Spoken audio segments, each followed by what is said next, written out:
তো গাইজ আজ আমি আপনাদের জন্য নিয়ে আসলাম একটি নতুন ছবি আঁকার ব্লগ এবং ব্লগে আমি আপনাদের শেখাবো কিভাবে সহজ নিয়মে ছবি আঁকতে হয়। শিশুদের ছবি আঁকা শেখাতে হয় সহজ নিয়মে। এই ব্লগটি দেখে আপনি আপনার বাচ্চাকে সহজ নিয়মে ছবি আঁকা শেখাতে পারবেন, কিংবা আপনার বাচ্চা সরাসরি এই ব্লগটি দেখে নিজেই ছবি আঁকতে পারবে। এখন আমি এই ছবিটি সহজ নিয়মে এঁকে দেখাচ্ছি। প্রথমে আপনাদের এক স্কেল পরিমাপ করে এইভাবে করে 3টি দাগ দিয়ে দিতে হবে। আমার কাছে এই মুহূর্তে ক্যামেরা ধরার জন্য কেউ নেই, সেই জন্য আমাকে স্কিপ করে করতে হচ্ছে। এর পরের ভিডিওটি আপনারা সুন্দরভাবে বুঝতে পারবেন, এটি একটু অসুবিধাজনক, তাই আমি আপনাদের যতটা পারছি সুন্দর করে দেখানোর চেষ্টা করতেছি। প্রথমে এই স্কেল পরিমাপ করে 3টি দাগ দিয়ে দিবেন। আমি দাগগুলো আগে দিয়ে নিই।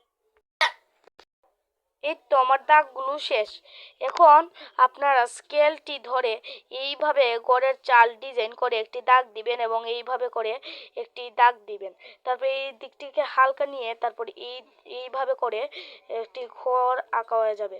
আমি আগেই বলেছি যে আমার ক্যামেরাটা ধরার মতো এখন আমার কাছে কোনো মানুষ নেই, তাই আমাকে ভিডিওটি স্কিপ করে করে এই ছবি আঁকাটি আপনাদের দেখাতে হচ্ছে।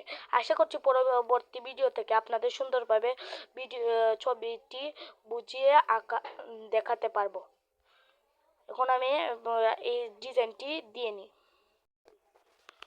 তারপর ঘরে দরজা জানালা এঁকে নিতে হবে। আমি এই ডিজাইনটি দেখাচ্ছি। তো গাইজ এখন আমি দরজা জানলা ডিজাইনটি দিয়ে দিয়েছি। এখন এই দাগের আমাদের কোনো দরকার নেই, তাই এই দাগটি আমাদের মুছে দিতে হবে।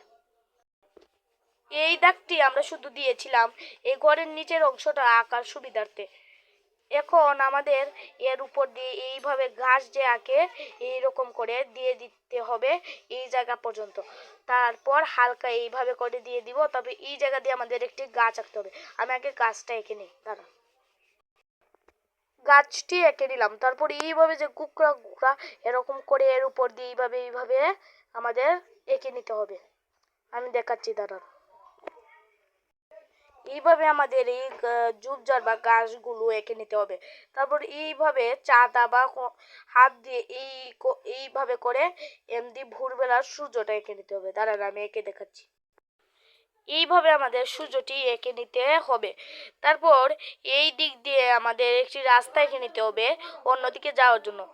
এইভাবে করে তারপর এইভাবে করে এইভাবে। দাঁড়ান আমি এঁকে নিয়ে আপনাদের সাথে দেখা করছি।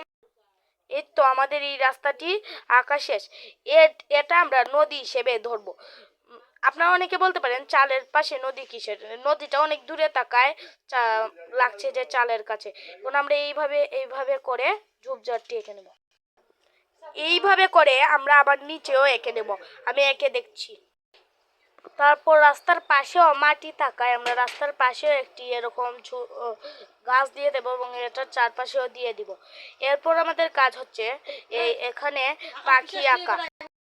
হ্যালো গাইজ, এভাবেই আমরা সিম্পল সাইজে একটি ছবি এঁকে নিতে পারবো। এটা শিশুদের জন্য অনেক উপকারী হবে এবং তারা খুব সহজে এইভাবে করে ছবিটি আঁকতে পারবে। এটি খুবই সিম্পল, এটি আপনারা ব্যবহার করতে পারেন।